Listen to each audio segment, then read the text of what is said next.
lead attorneys that helped protect DACA when it was under attack by the previous presidential administration, the Trump administration. And so today we're going to talk a little bit about kind of what happened to the program, what is happening to the program, who are the DACA recipients currently, and then and hopefully to give you a better overview of not just how the DACA program came to exist, but where it's potentially going. So that hopefully that's kind of what we'll have. I know that we're running a little short time. I'm okay with going a little bit past or going past 1:30 if you all are, but we'll try to kind of work it through. So I do have some visuals that we're going to be looking at. The Lauren has very gratefully helped me with in putting together or presenting today. So we'll try to kind of make it through. So we'll go ahead and go into the next slide or the next clip. Okay, so you want me to forward? Yes, please. What's this doing? Hang on, I'm not used to Prezi, so this is gonna take a moment. No Full problem. screen. Y'all hopefully you all can see everything, and Yes. we advance. See, it just makes it bigger. It doesn't advance. It will advance in a little bit. Yeah. Okay. Yeah. So yeah, go ahead and go to the next one. Perfect. So we're going to talk about DACA past and present and kind of where we are now. So we'll take a little bit of the history of what got us here, and then we'll jump right into kind of what happened during the Trump administration. So we'll go ahead and go to the next slide. There we go. So one important thing I think to kind of think about or to know right from the beginning is that since 2001, Senator Dick Durbin, who you can see photoed here, has introduced what is called the Development, Relief, and Education for Alien Minors Act, or what is called the DREAM Act. And this is what gave rise to that terminology, dreamers, right? And how and who are the dreamers? And so it came from this piece of legislation that sadly has never really gone past its introduction in Congress. It's been introduced in the Senate, it's been introduced in the House since 2001, and it's been introduced a few times, but it hasn't fully passed and make it to the president's desks from there. And so Senator Dick Durbin has been the one championing this for a very long time. But that's where we get the term dreamers. It comes from individuals who would have benefited from this DREAM Act. So really the recognition and the reason that this is important is because the US government started to kind of recognize the vulnerability of young people who are brought here to the United States as children, who grew up here and by all measures are consider themselves American, except on paper. And so the U.S. government has recognized this kind of subpopulation of individuals since dating back in 2001 when the DREAM Act was first introduced. So we start kind of getting a recognition of these group of people come from pretty early on. So we'll go over to the next slide. Yeah, come here. There you go. So DACA really started, and its movement really started by students in colleges. What we started to see from 2000 on and onward is that we started to see dreamer students who were undocumented, students with no status, who grew up in the United States, who were brought to the United States as children.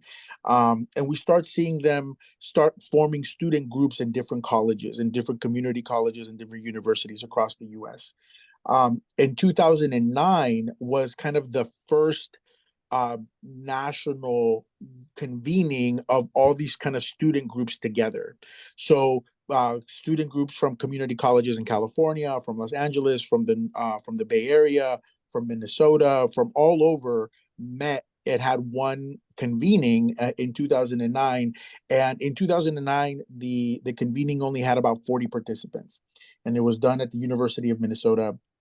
And that was kind of the start of these like dreamer activism and dreamer movement that we've seen kind of take place.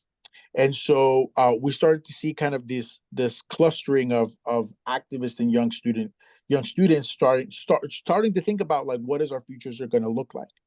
And so, and with that came, and as we know, with a lot of what happens kind of throughout all social movements, is that it's typically college students leading the way, and a lot of these kind of thinking about how do we change our government starts happening at these universities, at these colleges.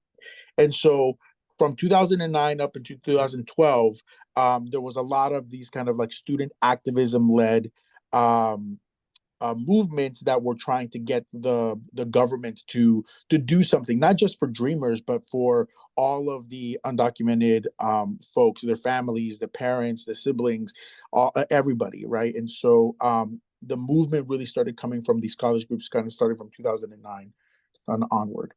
But as we're going to see here in a second, things really started to go south pretty quickly. So we'll go on to the next slide.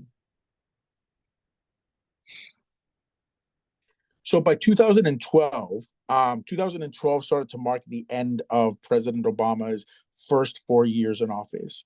And by 2012, President Obama had deported more people in his first 4 years.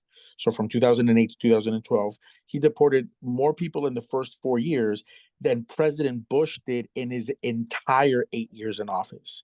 And we should keep in mind that President Bush's administration was kind of a post 9/11, where there was already a bit of controversy around immigration because of the discussions around terrorism. But even still, President Obama was able to deport, or did deport, more people in his first 4 years. So what student activists did is that student activists started kind of shifting the conversation from everybody should be able to obtain citizenship, everybody should have a pathway for legal permanent residence or to get a green card. It shifted from that to we're feeling the impacts of our community members being deported, and we want to just stop that from happening. We want to be able to stop the deportations from happening, because what was happening a lot is that a lot of these students were protesting and participating in civil disobedience, sit-ins, marches, that kind of thing, and then they would get arrested for disturbing the peace or for trespassing, the kind of things that are typical in kind of a civil disobedience type of engagement. But because of that arrest, they would then be turned over to Immigration and Customs Enforcement, or ICE, and then they would be deported from there. So one of the kind of the methodological changes that occurred is that the student movements changed from let's get everybody citizenship to can we stop the deportations from happening, particularly because a lot of our community members who are participating in the civil disobedience are now being deported. And so that's what kind of started to focus a lot of these student activism. So we'll go ahead and move to the next slide.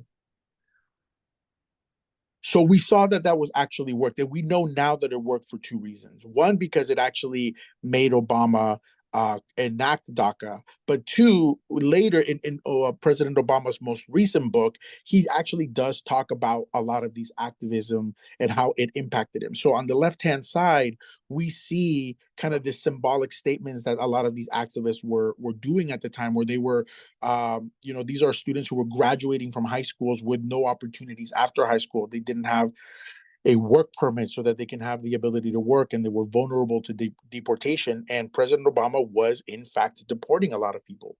And so when they were being arrested for some of the civil disobedience, this is you see on the left hand side students being arrested at a sit-in in one of the city halls. This is what's happening, and what a lot of the activists started to call President Obama was the deporter in chief, and that's that's the photo that you see here on the bottom. This is the we see the iconic Obama photograph, or the Obama portrait, but it's now under the caption of deporter in chief. And in President Obama's most recent book, he talks about how he became aware that was something that he was being called, and that he was really bothered by it, that he was really, really bothered by it, that he was being called a deporter in chief. And so it was just a tremendous amount of political pressure that was placed upon President Obama in this time. And again, looking back at 2012 was an election year. 2012 was when he was reelected back in November. And so he knew that he had to do something. President Obama knew that he had to do something for the promises that he broke to the immigrant community when he first ran in 2008. And he buckled under this tremendous political pressure. And I think if nothing else should be remembered about DACA is that, and I cannot stress this enough, that DACA was not a gift from Obama or the Obama administration.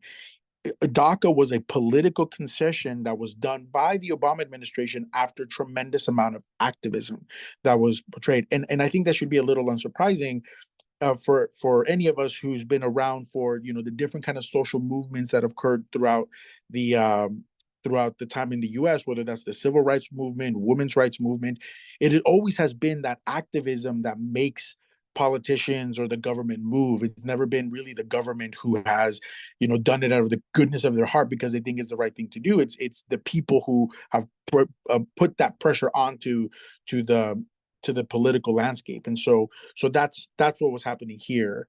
And I do want to share, 2 minutes, maybe 1.5 minutes of President Obama enacting DACA and his words that he said, because they are very powerful. We're not going to watch the whole thing, but we'll go through just a little bit of it. So if we can go to the next clip, let's see if it'll play. Or it sounds like the volume may not be working.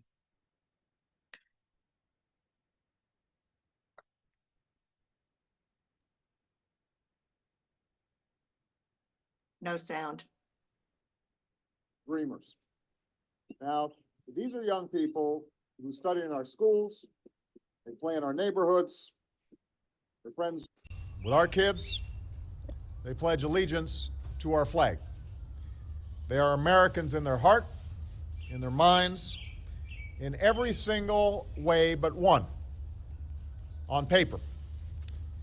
They were brought to this country by their parents, sometimes even as infants, and often have no idea that they're undocumented until they apply for a job or a driver's license or a college scholarship. Put yourself in their shoes. Imagine you've done everything right your entire life. Studied hard, worked hard, maybe even graduated at the top of your class, only to suddenly face the threat of deportation to a country that you know nothing about, with a language that you may not even speak. That's what gave rise to the DREAM Act. It says that if your parents brought you here as a child, you've been here for 5 years, and you're willing to go to college or serve in our military, you can one day earn your citizenship.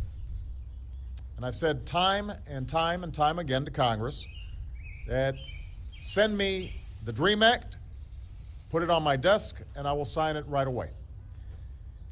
Now, both parties wrote this legislation, and a year and a half ago, Democrats passed the DREAM Act in the House, but Republicans walked away from it. It got 55 votes in the Senate, but Republicans blocked it. The bill hasn't really changed.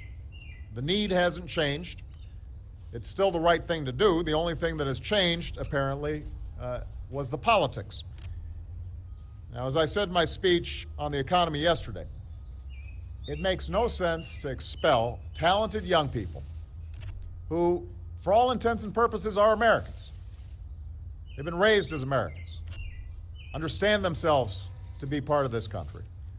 To expel these young people who want to staff our labs or start new businesses or defend our country simply because of the actions of their parents or because of the inaction of politicians.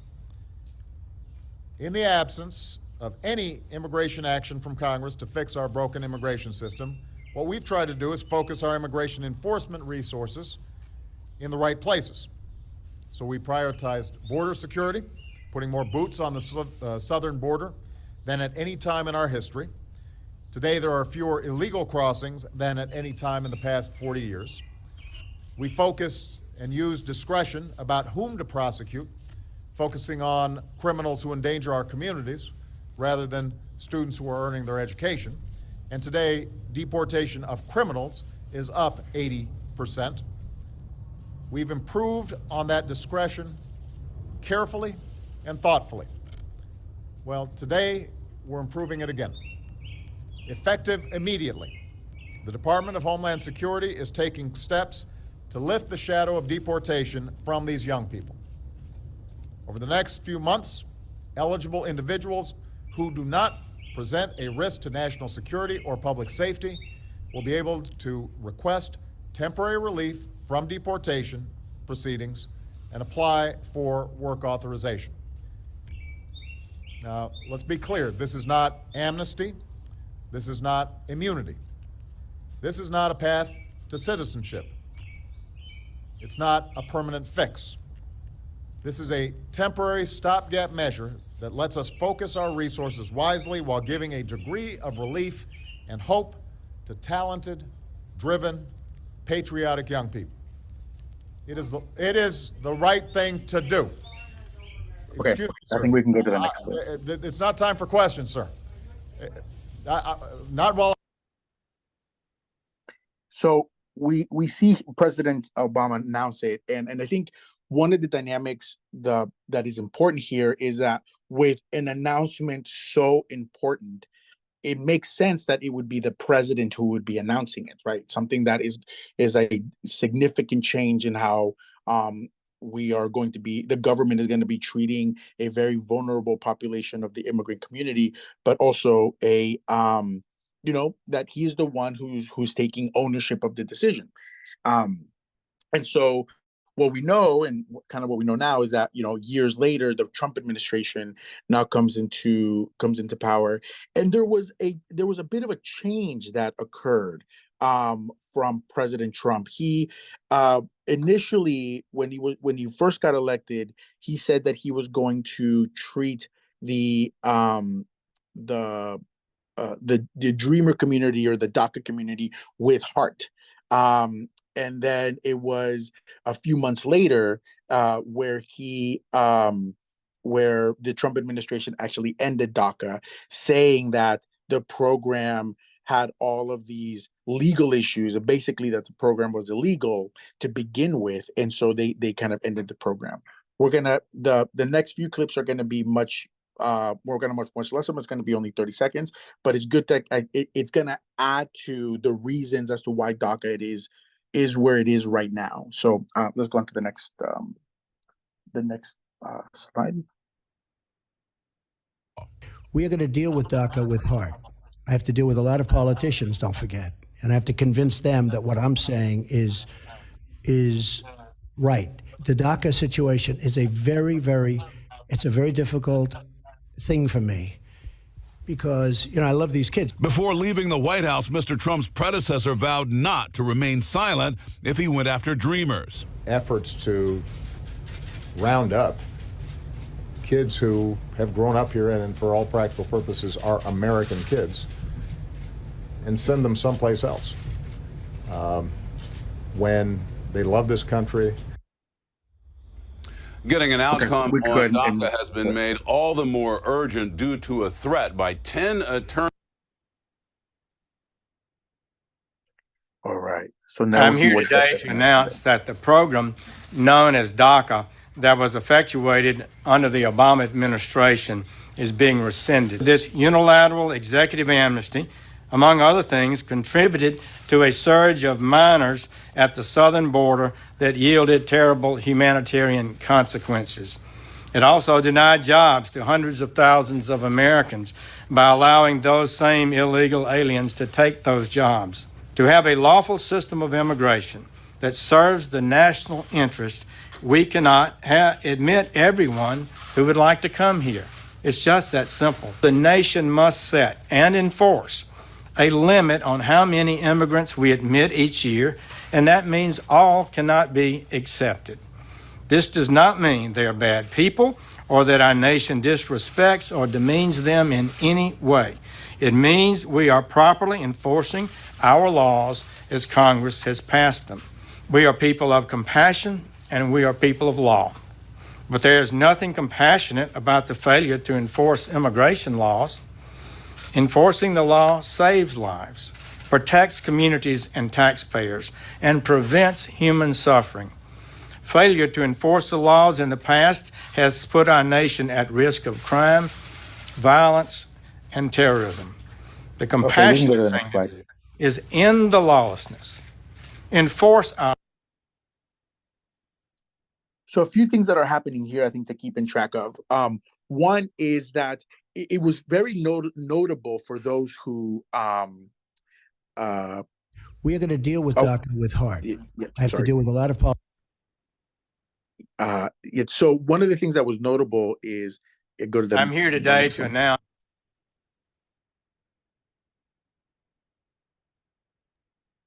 Oh, I think I think it may have gone all the way through the beginning. Yeah, did you want me to go back someplace else? We have 2 more slides. So Yeah, I'll maybe find right it. after. Hang on. Yeah.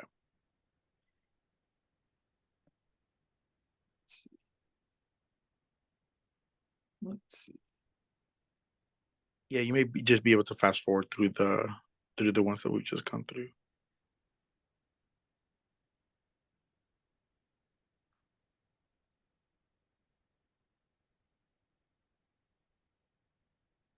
There we go. There we go. Perfect.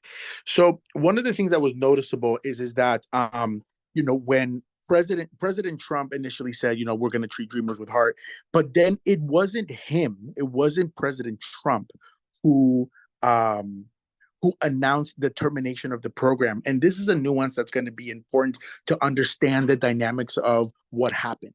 Because as we know, and as what the research and statistics have shown, is that the DACA program is it's a program that has been overwhelmingly supported by the American people across political aisles. So I believe the statistics showed that it was approximately about 80% of all Americans, including on both political sides, have supported the DACA program, which is really something amazing to think about, because I don't know anything else that 80% of Americans agree on, other than maybe liking pie or something. But so it was an overwhelmingly supported program. And what we know from everything that's come out from individuals who worked in the Trump administration is that the Trump administration was also, President Trump himself was also very concerned about his public image. He wanted to be liked. And so he felt, he had a particular types of feelings about ending the program, knowing that it was such a popular program. So he made the Attorney General do it. He made the Attorney General, Jeff Sessions, who we just saw, go out and announce the termination of the program. But here's the second thing that's really important. Jeff Sessions, then Attorney General Jeff Sessions, said that they were ending the program because the program had all of these consequences, like it was taking away American jobs, and it had led to or contributed to a rush of individuals coming to the southern border. And all of those things were just flatly not true. The DACA program did not contribute to any of those things. And so the reasons that they were saying that the DACA program should end were reasons that weren't really founded in fact. And that was it. And that's something that played a really important role in how the courts ultimately protected DACA. It would have been one thing. It would have been one thing if the Trump administration, whoever it was, somebody in the Trump administration said, we want to end the program because we just don't like it, or we want to end the program because we think it's a bad program, or whatever it is. But if they're saying it for reasons that are untrue, that's something different. That's something different. And so, but they didn't want to say that. The Trump administration, or President Trump specifically, did not want to say, I don't like the DACA program, therefore I'm ending it, because he knew it would be a very unpopular decision. So instead, he kind of hid behind these facts that are turned out to not be true, and then said, well, we have to end the program because the program is illegal, and we have to end the program because it's causing all these negative consequences. And so he was able, the Trump administration attempted to shield themselves behind these kind of made up facts, or these made up things in order to end the program, rather than just say, I want to end it because I want to end it, which would have been a different scenario.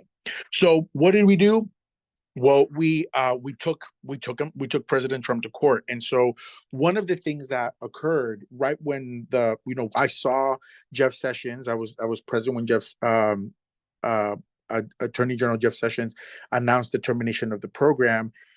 And what happened was that a lot of kind of third parties, like the state of California, what is called the UC Regents, so the organization that runs the California state system, like UCLA, UC Santa Barbara, UC Berkeley, like that, all of those, they filed a lawsuit essentially trying to stop the Trump administration from ending the program.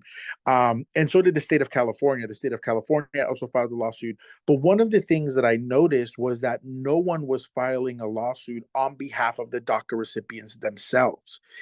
And that to me was really, really important, because the states, including the state of California, had previously tried to sue the Trump administration, but they did so unsuccessfully. One of the things that you may remember from the Trump administration was that they tried to do what they ultimately ended up calling the Muslim ban, where they tried to ban individuals from certainly Muslim majority countries. And in those circumstances, when the Muslim ban occurred, the states, again, the state of Hawaii, the state of California, and all of these states sued to try to stop the administration from happening. And ultimately they were unsuccessful. And I think part of the reason that they were unsuccessful is because when they were trying to stop the administration, the Trump administration from enacting such a thing, the human stories behind it really got lost, because it's not like the state of Hawaii or the state of California. They were talking about the human element of the consequences. What they were doing is that they were talking about the consequences through their state interests, like the state of Hawaii or the state of California are going to suffer in all these ways if the Muslim ban happens. But it was a little bit detached from what the real human stories that occurred. So one of the things that I did is that I called DACA recipients that I knew from different cross sections. I wanted to make sure that we had different genders, that were represented, and also just different ethnic demographics. We have someone from the Philippines, we have someone from Mexico, we have someone from Central America. So really that represented the cross section of DACA recipients, because I think a lot of people think of DACA or the immigration issue as a Latino based issue, but it was really, there's a lot more than that. So and our plaintiffs, or the people that I got together to serve as our plaintiffs, the people who we're going to sue on behalf of, they were all young professionals. A lot of them from the LA area, a Harvard educated doctor, a special education teacher, a community organizer, a lawyer, a few different folks that I think really exemplified what the DACA program can do for folks. And then we sued on their behalf. And the lawsuit took place. We filed lawsuit in Northern California in the San Francisco court, and we won there. We were able to get a court order to stop the program from, or stop the Trump administration from ending the program. The government appealed it to what's called the Ninth Circuit Court of Appeals. We won there too, and then eventually we made it all the way up to the Supreme Court. And so we're now taking the Trump administration to the Supreme Court, and we can go to the next slide. One of the things that occurred during our lawsuit is that we started getting support from different angles, and one of the individuals who joined our fight was this person by the name of Ted Olson. Or Theodore Olson, who you may know or may have heard about. He is a very conservative person. He was President George W. Bush's personal lawyer. For those of us who were around in the George Bush versus Al Gore presidency election, and there was the Bush versus Gore lawsuit that went to the Supreme Court about the Florida votes and all of that stuff. It was Ted Olson who represented George W. Bush and ultimately got him to win the presidency. And then he served as what is called the counsel to the president. So he was the personal official attorney for the president for George W. Bush's dad, George Bush. It's kind of senior George, the original George Bush, and then he also worked at the White House, or for the presidential administration under what is called the Solicitor General's office. So he was the attorney who represented the United States in all Supreme Court litigation for about 4 to 5 years, while George W. Bush was in office. So by all accounts, very Republican conservative person. Yet he felt compelled to join our fight. And it's not the first time that Ted Olson has kind of joined what seems to be more of a quote unquote liberal fight. He was also the one who helped get marriage equality, right? He was the marriage equality, and it was based on a California case where he was trying to fight for marriage equality on the Prop 8 litigation that occurred in California a few years ago. So we were able to, he expressed interest in the case. We talked to him, and of course there was some level of skepticism as to, like, why is he wanting to join this fight now and what's going on. But I was able to personally talk and work with Ted while we got our arguments ready for the Supreme Court. And I knew once Ted joined the team that not only was it going to be good for our arguments inside the court, right?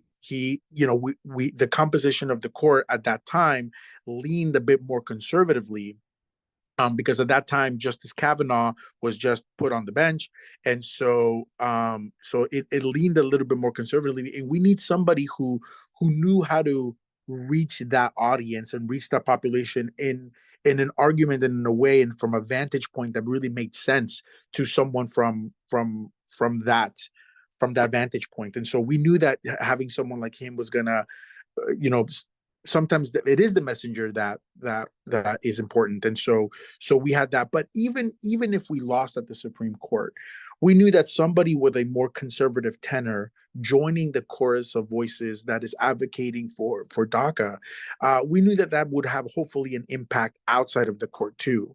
Again, if we think about this time, this is now 2019. We're in the thick of the presidential administration for President Trump, and it was a very divisive time.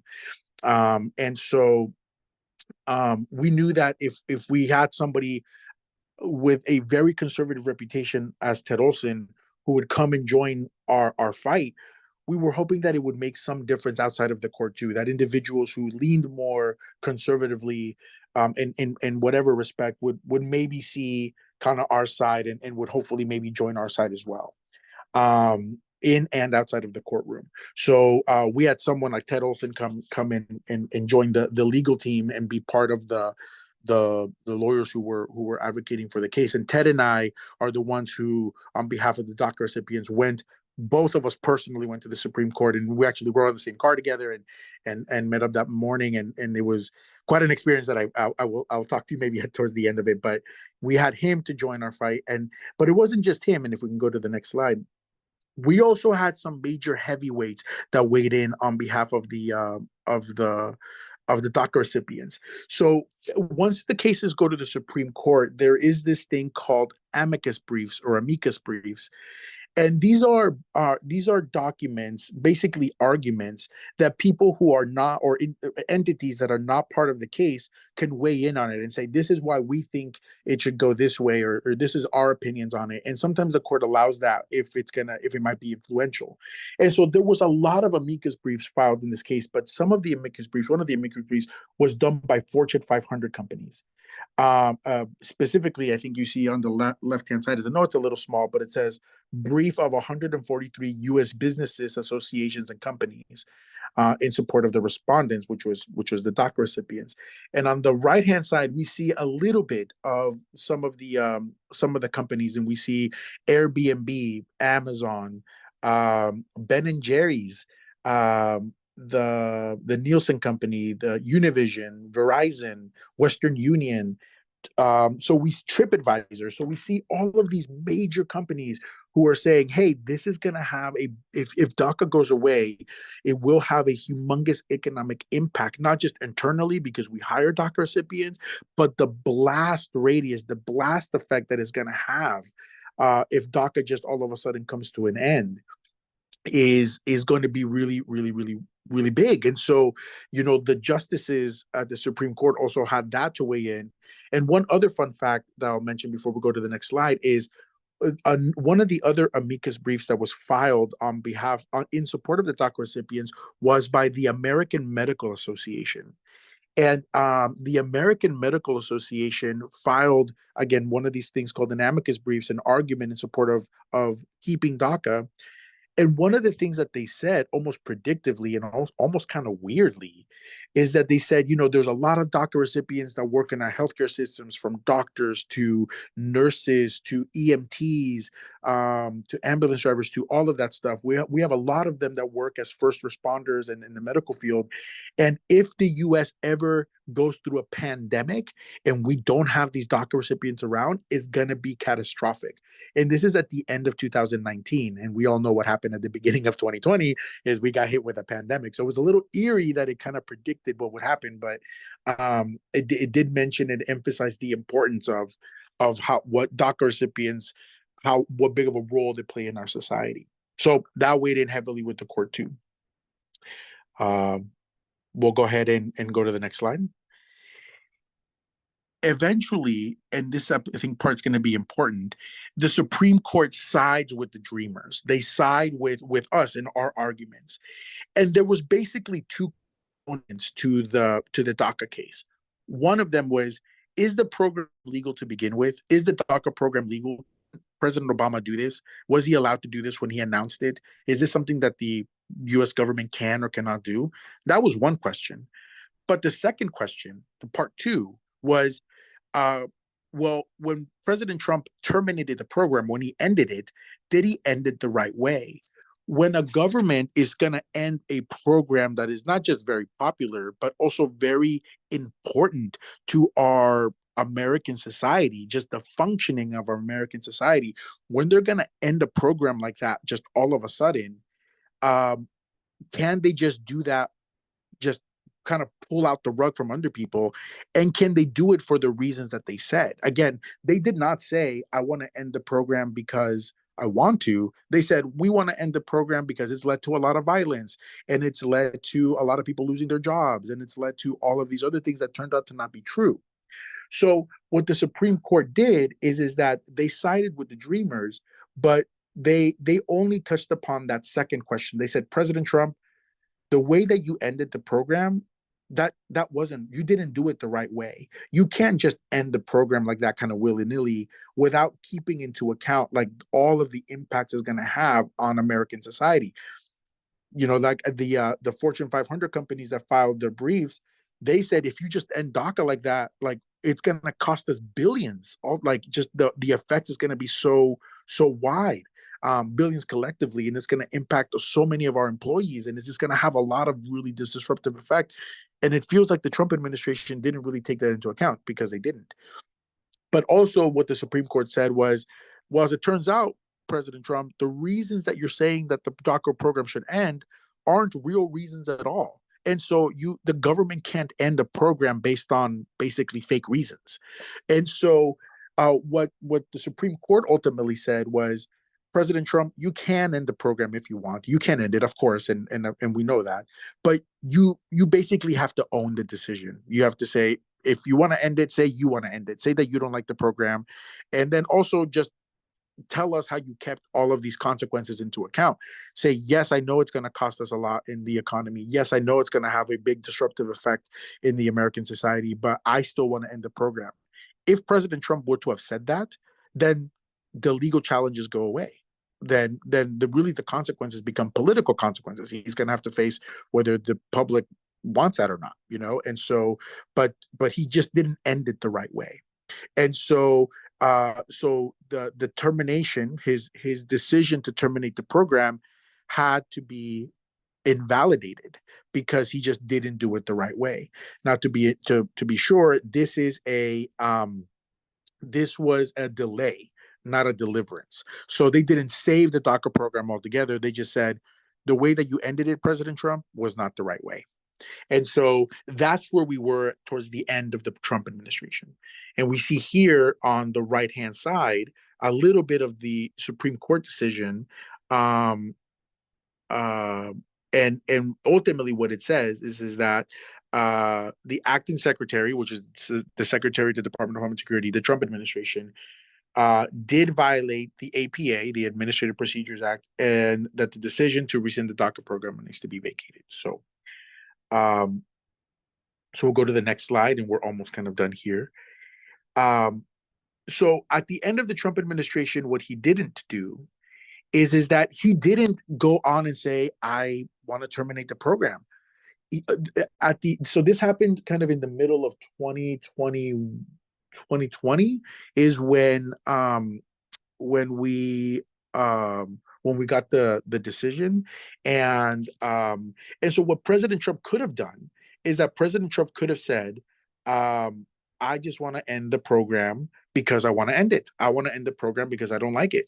But he didn't do that because now he was hitting an election year, and he knew that was going to be really politically costly. So he just left the DACA program alone at that point. And the DACA program kind of restarted, and people were able to apply. But the state of Texas and all of its politicians, the governor, its attorney generals, and a bunch of other conservative states did not like that. And they do not like the DACA program. I don't think it's news to anybody when I'm saying that the state of Texas and some of its conglomerate states around it that have joined it in this legal fight have leaned a lot more conservatively when it comes to the immigration conversation. So Texas picked up right where President Trump left off. And so because the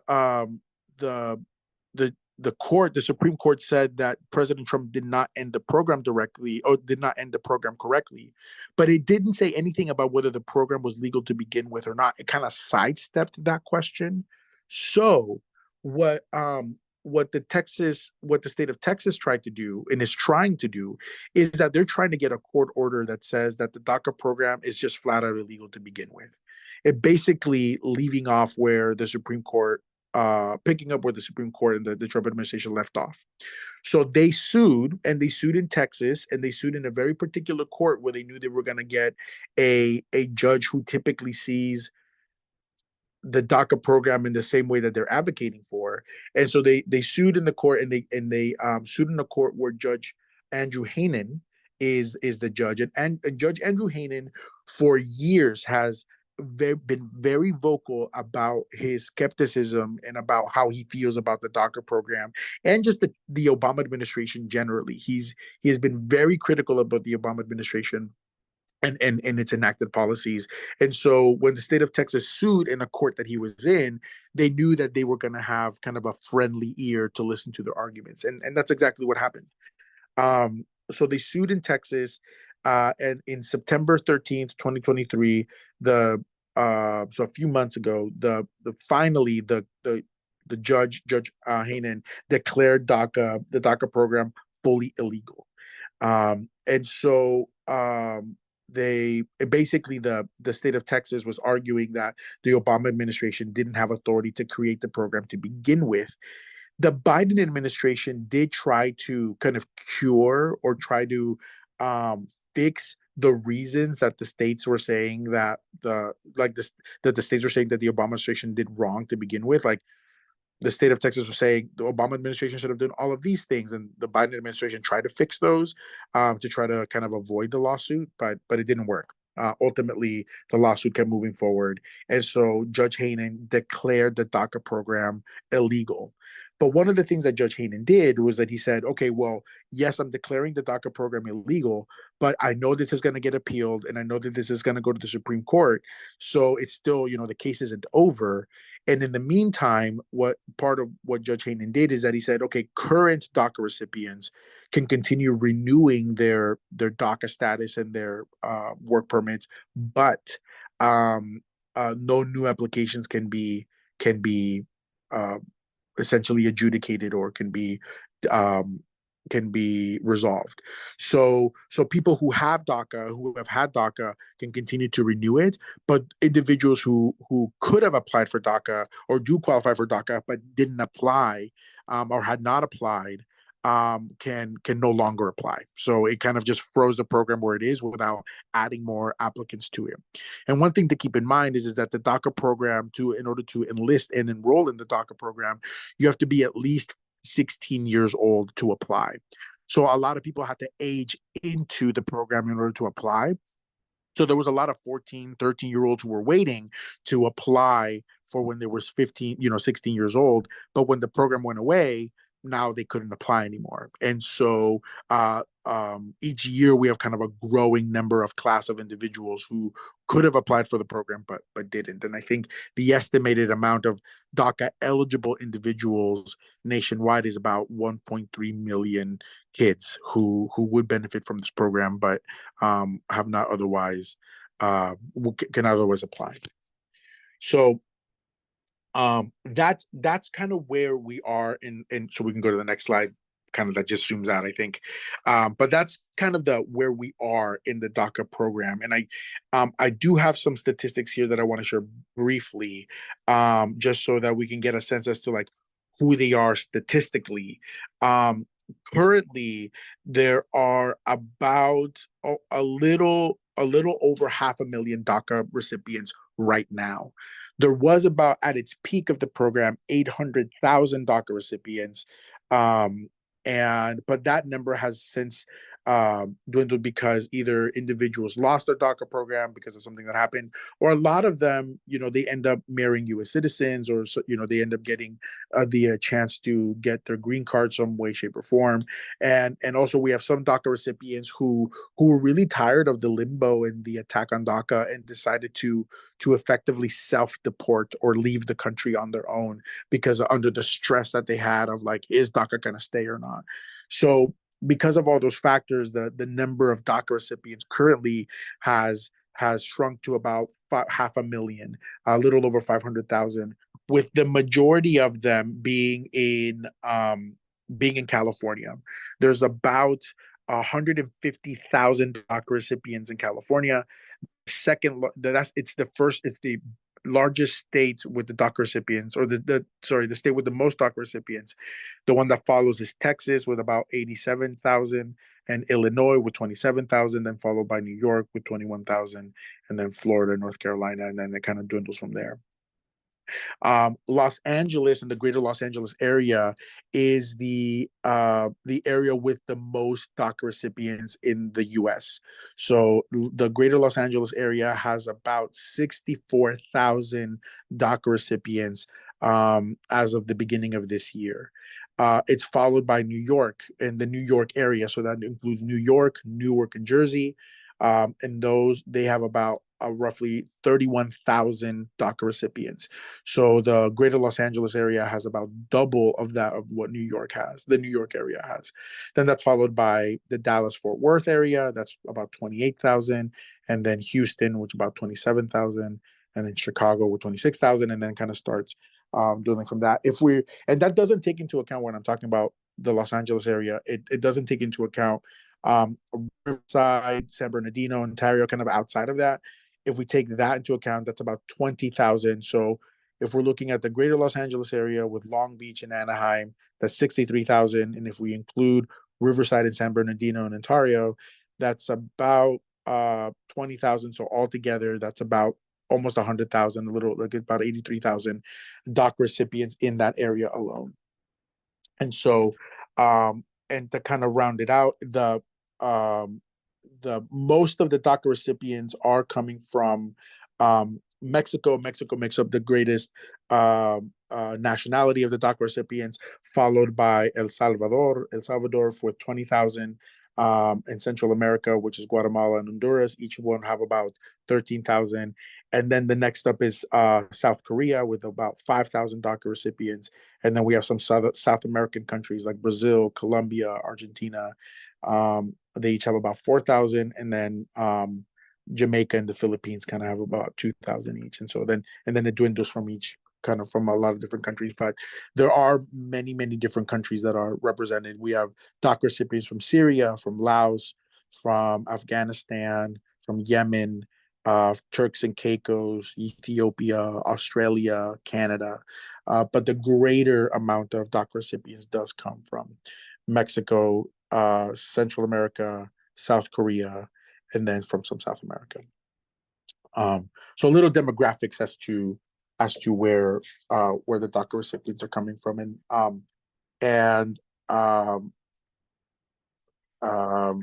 the kind of last thing I want to mention, and then we can open up for any questions that there might be, is kind of what are the, I know some of the questions were what are the kind of national, state, and local laws and legal policies that are impacting the future of DACA recipients. Well, I'll mention a few and how California has been a little bit of the trailblazer on this, but still a lot of work to be done.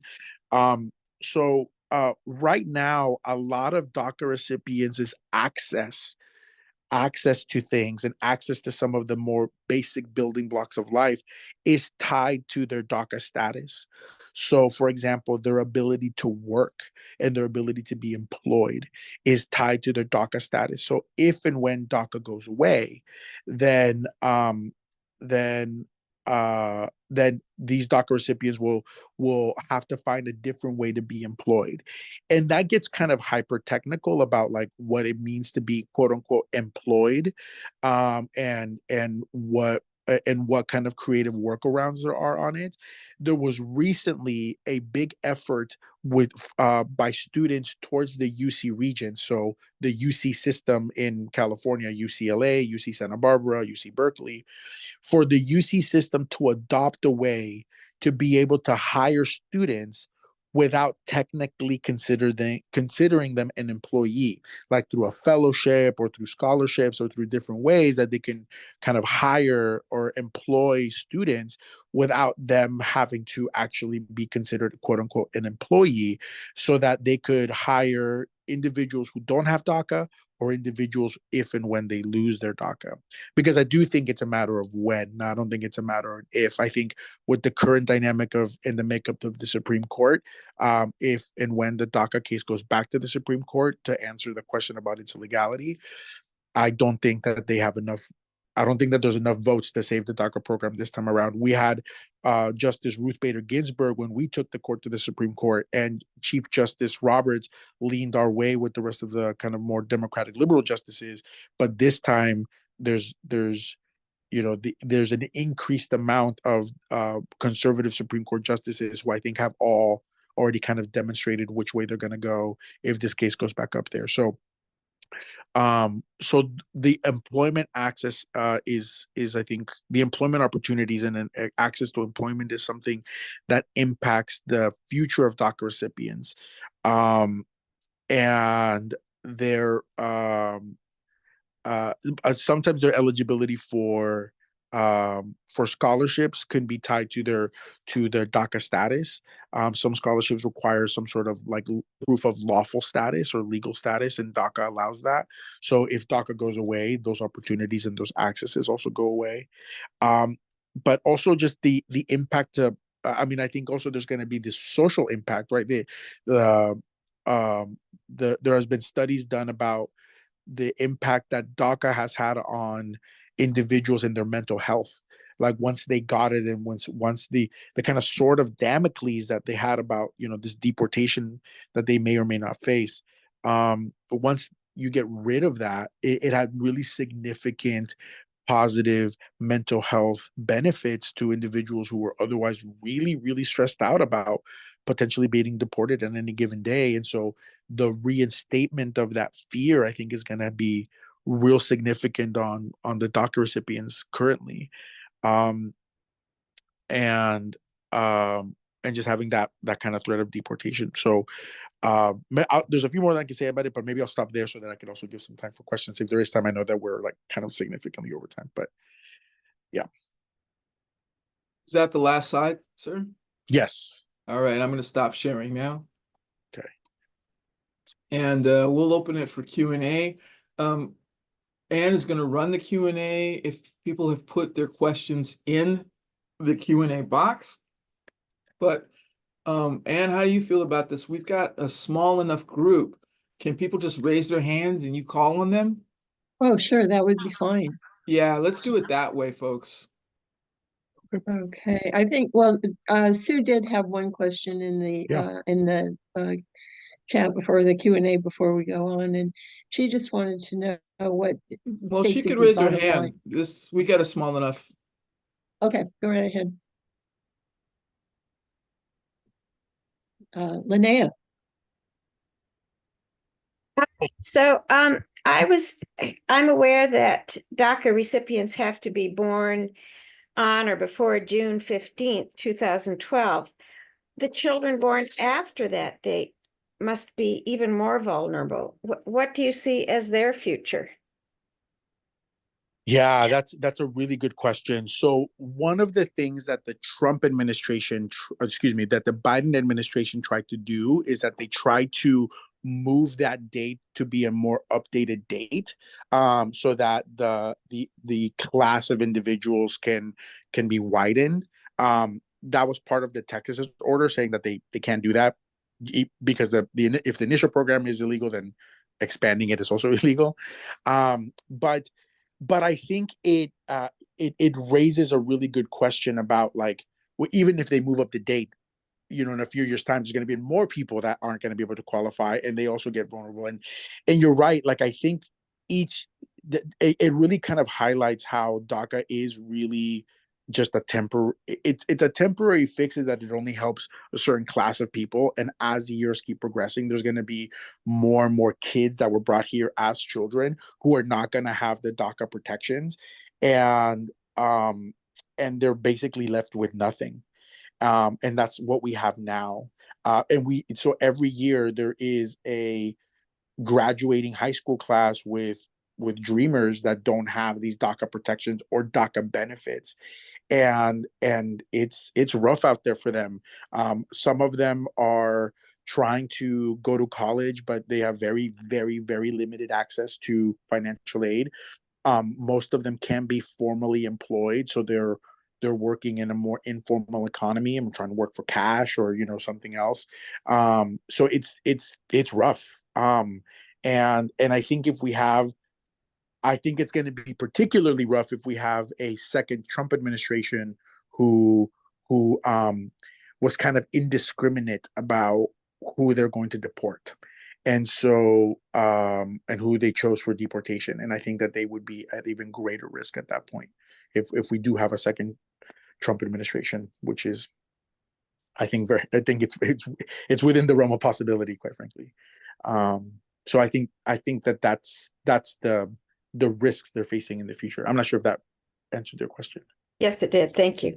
Of course. Sue, would you like to go ahead? Yeah, what's the bottom line?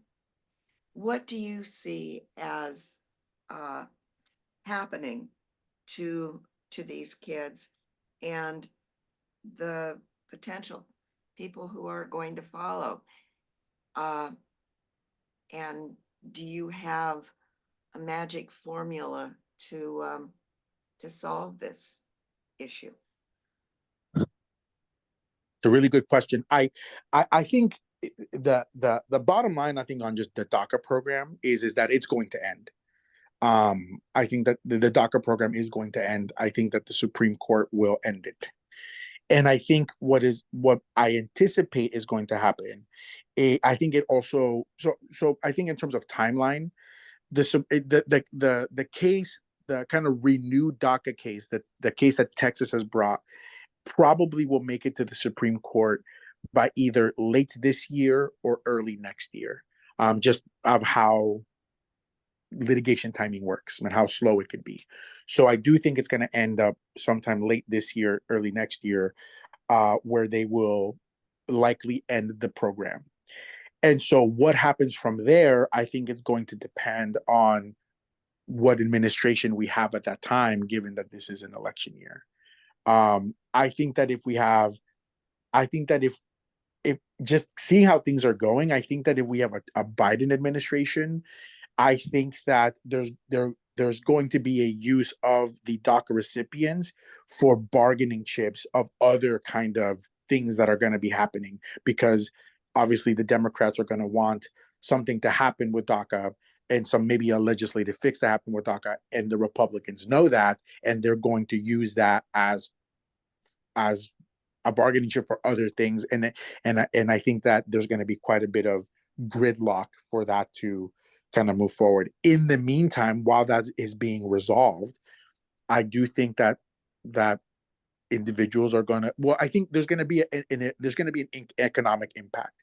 So, like if we start seeing kind of what starts to happen, and I let me pull this up because I have it here.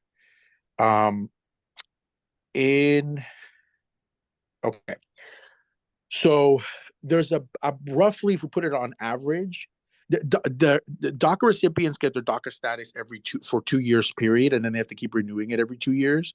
And so currently there's about 15 to 20,000 DACA recipients that whose work permit expires every month that they'll just renew. So let's say the DACA program ends today.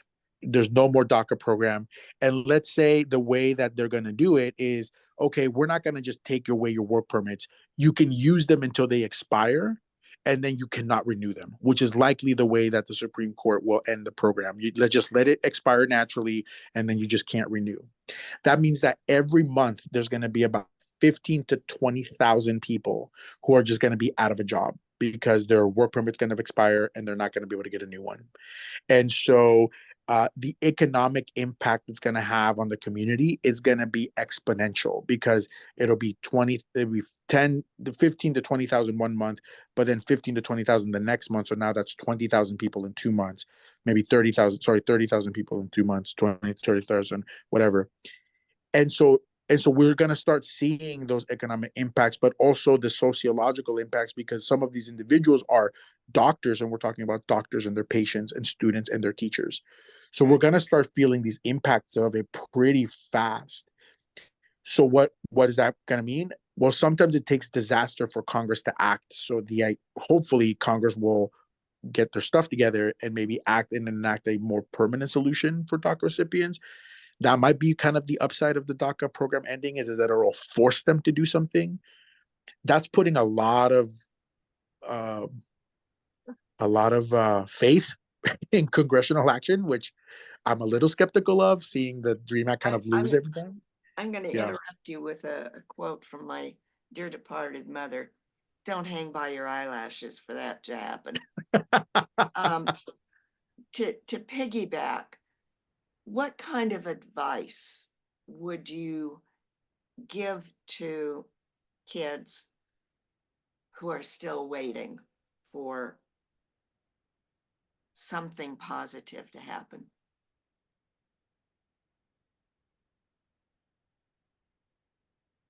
Hello? Sorry about that. I was on mute. I think that the two pieces of advice that I would give to young folks who are in this predicament on like not having anything or maybe at risk of losing it is, one, there's a lot of reasons to not feel hopeful, but I think in spite of that, to really maintain that hope, because before DACA, and I was around before DACA, so DACA seemed like such a, excuse the term, like such a pipe dream, like such a like out of this world, like it's not going to happen. And I remember like a lot of people almost like kind of laughing and scoffing at the possibility of DACA, but we were able to get it done.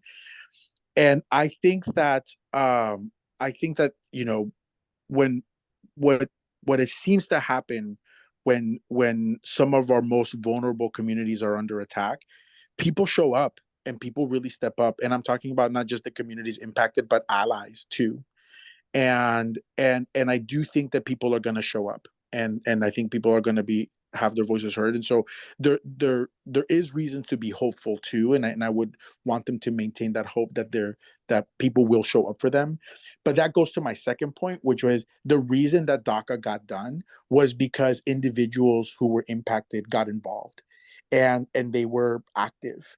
And that's one of the reasons that DACA got there. And so I would also encourage young folks to get involved, and to participate in this activism in whatever way they feel comfortable, because that's really the only times that things have been we've seen progress move forward in the U.S. kind of historically.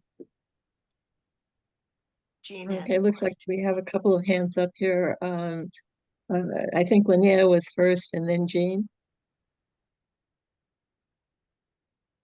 You'll, Yes, unmute. so you talked about how some DACA students self-deported, some DACA recipients self-deported, and others may have been deported because there was some kind of civil infraction activism that led to an arrest. Is there any study or information about what happens in the country to which they self-deport or are deported? What are their futures there? That's a really good question. There are some studies now that have tried to keep track of individuals who have self-deported for other opportunities. So Canada is a big place where some individuals go because the Canadian government promises them more, and they end up flourishing and gaining a little bit more stability there. For the individuals who self-deported like to their home countries out of frustration without really a plan, there seems to be, at least from the reports that have been made and some of the studies that have tried to follow this, is that it's a bit of a mixed bag on the experiences, in that some individuals have found it to be very isolating when they self-deport to their home countries, because, for example, for individuals who have gone to Mexico, they, their Mexican identity has been in some part of them here in the United States, because it's what have identified them, like, you're from Mexico, you're not from here.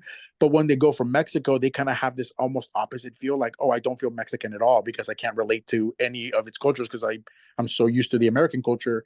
And so they feel a bit more isolated, and they find it difficult to kind of find community there, or sometimes even hard to just like get adopted to the language. And so so there's been some reports where they're following them, and they have kind of these immediate effects. There's others who like have regretted it and have expressed like significant regret about leaving, and have wished that they had done so. And there have been other groups who have found stability. And so it's been a little bit of a mixed bag. There hasn't been one like kind of overarching study. I think part of the problem is that they're having a difficult time just tracking and finding individuals in different countries to participate in some of these studies. I know that Syracuse has tried to track some of these folks and kind of keep long-term notes on what's happening.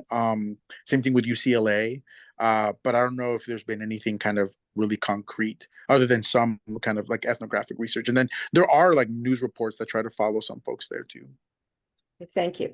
Okay, Jean? You're muted. Okay. My question is, are you still a DACA? I know you redo this every 2 years. Does it go on forever? And the second part of my question is, can we get all these people made citizens? Is that what's holding everything up? Can they become citizens instead of when they dump DACA? Can we go through citizenship training? Why can't they be citizens? So two very, very good questions. So yes, I still have DACA, and it's something that I have to renew every 2 years. And I mean, the part of the promise of the DACA program is that so long as you remain eligible for the DACA program, they'll continue to renew it, which includes like no real significant criminal history, and you continue to just kind of play by the rules. And so I still have DACA, at least for another 2 years, and I guess we'll see what happens at that point.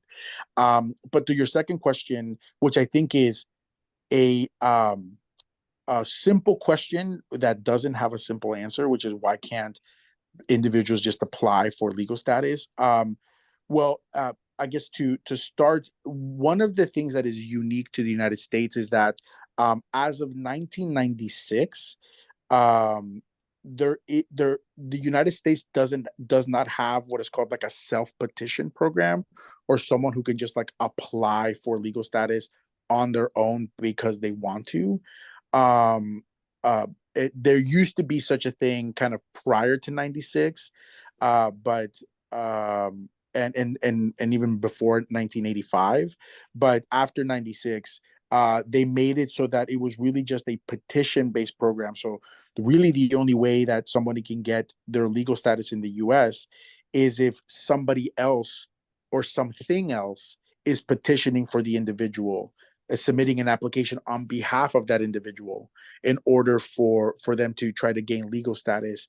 But there are all of these like requirements that need to have happened in order for that petition to be successful. And I'll give you an example. Like if I wanted like if say like a big corporation like Google wanted to file a petition for me saying, hey, I want this guy to work for Google. He has DACA, but I want to try to make him a citizen here. I'm part of the Google company. There is like a laundry list of requirements and of things that will of items that will disqualify an individual. And one of those disqualifications, for example, is if you've been in the United States before without having any kind of legal status. That can disqualify you even from the beginning, which makes up a whole bunch of our DACA recipients. Like that's what makes us DACA, is that we were here without any legal status as children. Now you might think like, well, you were here as kids, like they had nothing to do with that. Can they still hold that against you? The answer to that is yes. And so for a lot of the options that are typically available are unavailable to DACA recipients because of the fact that we were brought here as children. We were brought here and at some point had no status in the US. And that is a disqualifier for many, many options for somebody to petition for us. And there is no self-petition process where we can just go and apply on our own. And so we're kind of just stuck there. Yeah, I would like to ask, I know one of the things that in the history of California and immigration was, I think back in, it was probably under Pete Wilson, there was a proposition that said basically that non-citizen children couldn't go to school, that they and that eventually what had happened, it was, I think, the federal district court threw that out and said, yeah, they can go to school. And at that point, California's governor had changed, and they, the Democrat then came in and would not appeal it. They said, we'll just live with the district court's ruling on that. I was wondering if there's any other states that have tried to be that inhumane and prevent children from going to school. Yes, that's such a good question, because it did happen, and it happened in the mid 80s with Texas, actually, where they tried to prevent individuals or kids who are undocumented from going to public schools. And I think they said like, you can't go to public schools unless like you pay, and it was like a really, really high fee, essentially like wanting them to pay for whatever it costs a child to go to school in Texas. And so that was also stopped by a district court, and it went all the way up to the US Supreme Court. And the Supreme Court basically said, no, you can't ban children from going to school in just because of their immigration status, at least in a K through 12. And so that ruling is called a Plyler versus Doe. And I think that ruling was from 1989. So from 1989 onwards, individuals all over the country are able to go to public schools, at least K through 12. And I think that's such an important point, because when we start thinking about like, well, why only now are we talking about Dreamers, and why only now do we have DACA? Because if we're looking at what the Plyler versus Doe decision did, which was essentially guarantee K through 12 public education to undocumented students across the country is that the individuals who were convening and going to colleges in the early 2000s, and essentially started making these student groups in 2006 and in 2009, are all individuals who were able to benefit from the 1989 Plyler versus Doe decision. So we saw the immediate impacts of it where, okay, now everybody's able to go to school. They start going to school in 1989, 1990, cut to 2000, 2009, 2006, 2009. And now these individuals are going to colleges, and now they're forming student groups. And then from 2009 to 2012, they're supporting activism groups. And then from 2012, we saw DACA. And so it really does come from that direct lineage of having access to education. And is there any attempt now to prevent people from going to school? I mean, you said K through 12, but what about the state colleges? For sure. There are there are some states who have made it very difficult to for undocumented students to make it to their colleges, and it's a lot of the states in the South, in where if you're not a U.S. citizen, for example, then they're going to treat the individual. Some states make it so that they treat you as an international student. So for purposes of fees, you have to pay like 3 times as much as your counterpart, just because you weren't born here. And that becomes really prohibitive if you already don't have access to scholarships like FAFSA, federal financial aid, grants, because you don't have access to those if you don't have legal status. So some states have those kind of fee requirements that are almost like prohibitive. There are some other states who have flat out just said, we won't even admit you. Those are states like Kentucky, Georgia. Those are few and far between, where they just have a ban. Some of them have just a super higher fee, like they'll charge us international students, so a lot of students just won't go.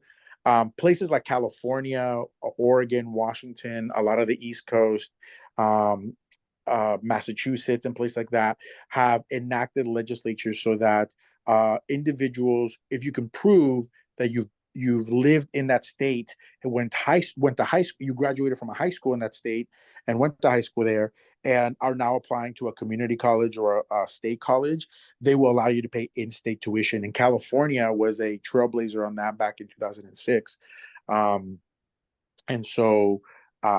But there are some states that will just either flat out prohibit you from going, or will make it very expensive so that individuals just can't even apply to go.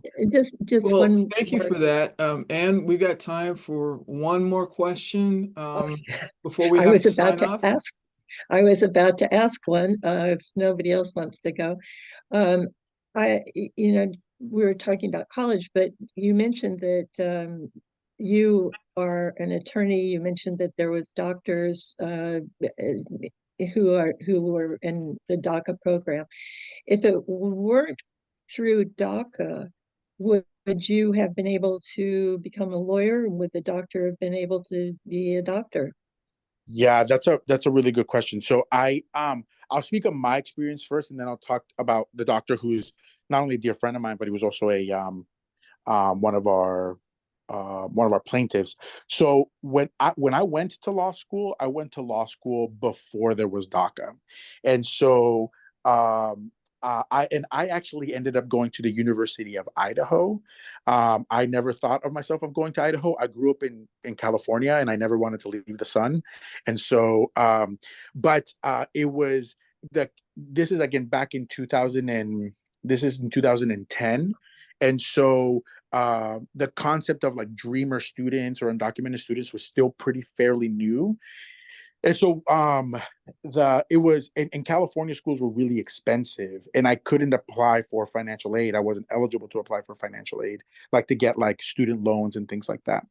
And so when I was just looking at the economics, it was cheaper for me to pay out-of-state tuition in Idaho than to pay in-state tuition in California, just because that's how expensive things are in California. And so I looked into Idaho, and Idaho, surprisingly enough, for its reputation of the state of Idaho, the University of Idaho is very flexible about how it allowed me to navigate some of their finances. It gave me a payment plan instead of having to pay tuition all in the beginning. It allowed me to like basically volunteer at the school in their undergraduate departments, and instead of giving me a paycheck because they couldn't pay me directly, they would just take it out of my what I owed in my student account. And so they were just able to be really flexible that way, and we were able to make it work. Once I did find out in the middle of me going to law school that unless I had some sort of legal status, I wasn't going to be able to practice law. So I was able to get into law school and I was going to be able to graduate, but they wouldn't give me my license at the end if I didn't have some sort of legal status. And so because of that, I almost quit and was just gonna, because I was thinking, why would I go if, and it's so hard and I'm so far away from family that if I'm not going to be able to practice at the end, this doesn't seem worth it. And so I called my mom and I told her that I was going to quit and that I was just going to go back to Cali and like, we figure it out. And it was one of the times where my mom just gave me like the sternest talking to I think I've ever had. And she said, you're not quitting. You're already there. We don't know what the future holds. And so they also can't unteach you what they'll teach you. So just graduate from the school and we'll figure the rest of it out later. And the year I was going to graduate, DACA was announced. It's almost like it fell from the sky. And so I'm glad that I didn't quit because it came really at the last minute. And because of DACA, I was able to get my law license. Otherwise I'd be able to just graduate and not practice. And I didn't know what I was going to do at that point, but yeah, it came very, very last. It kind of goes to the, like what happens for folks that, young people now who don't see what's in front of them and might not see a future. I also didn't really see much of a future when I was in law school thinking like, I might never ever get to use this. And it wasn't until at the very end that it kind of came out. So it does lend itself to keep hope. Thank you. Okay. Well, I that think was marvelous, just marvelous. We've reached the end of our time, but I want to thank our guest, Mr. Cortez. This was fascinating and comprehensive and so much more rewarding, in my view, coming from somebody who